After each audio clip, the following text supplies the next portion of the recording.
এখানে কোনো কাজ হচ্ছে না।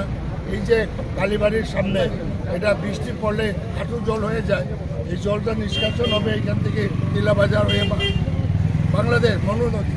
বারে বারে ভাইস চেয়ারম্যান বদরুজ্জামান প্রবর্তন পাঠিয়েছে যে আমরা এই সরা এবং নালাগুলো করি, পরিষ্কার করি, কারণ বিভিন্ন সময়ে ফ্লাডের ফলে এটা পলি জমিয়ে ভরে গেছে।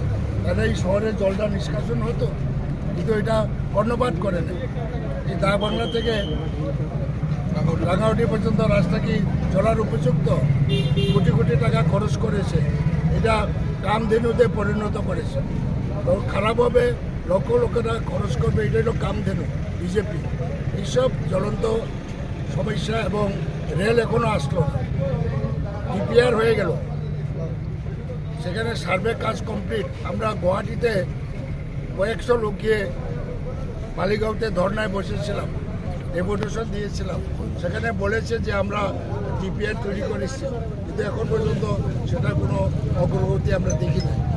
এরোপ্লেন এয়ারপোর্ট কত ইম্পর্টেন্ট একটা এয়ারপোর্ট, কারণ বাংলাদেশে এখান থেকে সামান্য দূরে এয়ারবেস করেছে বাংলাদেশ গভর্নমেন্ট, সেই শমশানগর ঘাঁটি, এখানে মিলিটারি এয়ারপোর্ট হয়েছে।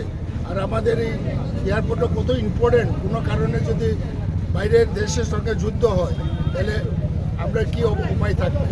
এবং শুধু কৈলাসের বাসীর স্বার্থে নয়, নর্থ ত্রিপুরা মানুষের স্বার্থে নয়, এই যে এয়ারপোর্টটা দেশের স্বার্থে এয়ারপোর্টটা কাজ করা উচিত।